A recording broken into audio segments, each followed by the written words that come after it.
राम नाम से जो अपने को रोशन कराता है, जिंदगी में वही आफताब कहलाता है। दुनिया में वो सबका प्यार पाता है, जो एक बार राम धाम जाता है, जो अपने को बस राम का बताता है। कभी नहीं हार बस जाता है, राम को जो दिल से बुलाता है, तकलीफ से वो फारग बच जाता है।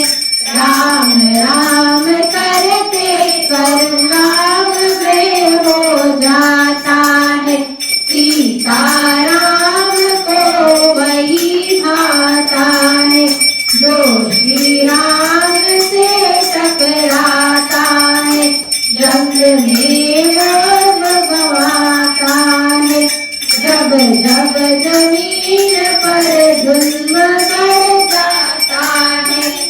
मुस्लिम महिलाओं ने भगवान श्री राम की आरती करके पूरी दुनिया को शांति और मानवता का संदेश दिया है। आज पूरी दुनिया हिंसा और नफरत की आग में झुलस रही है। पूरी दुनिया के पास रास्ता नहीं है। लोगों को लग रहा था कि राम से दूर होकर के वो नफरत से दूर हो जाएंगे, लेकिन जितना वो राम से दूर हुए, नफरत उनके अंदर उतनी बढ़ती गई।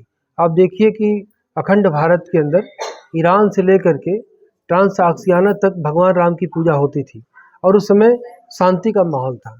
देश आपस में शांतिमय व्यवहार कर रहे थे। आज देश आपस में संघर्ष कर रहे हैं। तो राम के रास्ते पर चल के, राम राज्य स्थापित करके, राम के उद्देश्यों को और भगवान श्री राम के जो संदेश है उनको अगर समझ करके दुनिया के लोग व्यवहार करना शुरू करें तो न सिर्फ परिवार बचेगा, समाज बचेगा, बल्कि देश के देश बचेंगे। आज हालात ऐसे बन गए हैं कि एक देश दूसरे देश को खत्म करने पर आमादा है और भगवान श्री राम ने लंका पर विजय हासिल करके भी उसके अस्तित्व को खत्म नहीं किया, जबकि अखिल ब्रह्मांड कोटि नायक थे। वो चाहते तो सेकंडों में लंका का अस्तित्व खत्म कर सकते थे।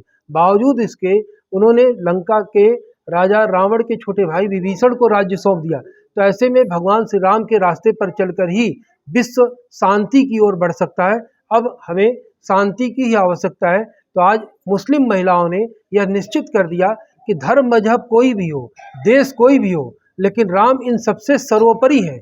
वो ब्रह्मांड के नायक है और उनके बातों को, उनके उद्देश्यों को, उनके संदेशों को अगर जो देश मानेगा उस देश का अस्तित्व बचेगा, अन्यथा उस देश का अस्तित्व मिट जाएगा।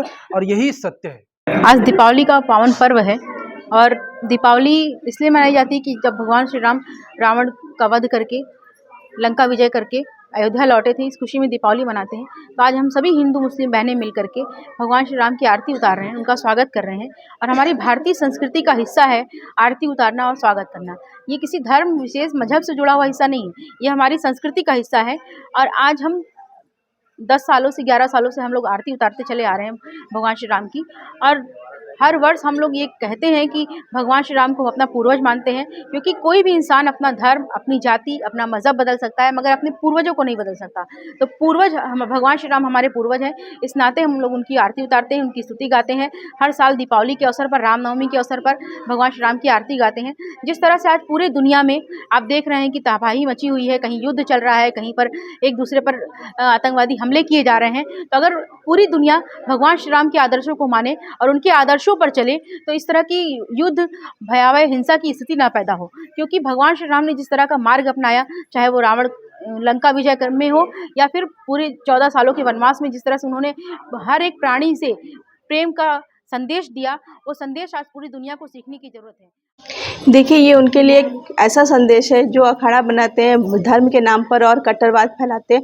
तो उनको ये सीख मिलेगी कि हिंदू मुसलमान भारत के कभी भी अलग नहीं थे और वो हमेशा से एक थे और एक रहेंगे। क्योंकि हम भले ही धर्म से अलग हो, लेकिन हमारे पूर्वज भगवान श्री राम ही हैं।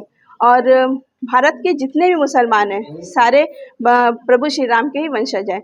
और आप देखेंगे कि पूरे विश्व में जहाँ धर्म के नाम पर आतंकवाद फैलाया जा रहा है। अभी इजराइल और फिलिस्तीन में भी लगातार जंग छिड़ी हुई है धर्म को लेकर के। तो इस आतंकवाद को भी ख़त्म करना बहुत ज़रूरी है, क्योंकि जो धर्म के नाम पे आतंकवाद फैलाया जा रहा है उसको रोकने के लिए अगर भगवान श्री राम जैसे मर्यादित पुरुषोत्तम राम जैसे उनकी आराधना की जाएगी और राम राज की कामना की जाएगी, तभी हमारे देश में शांति स्थापना हो पाएगी।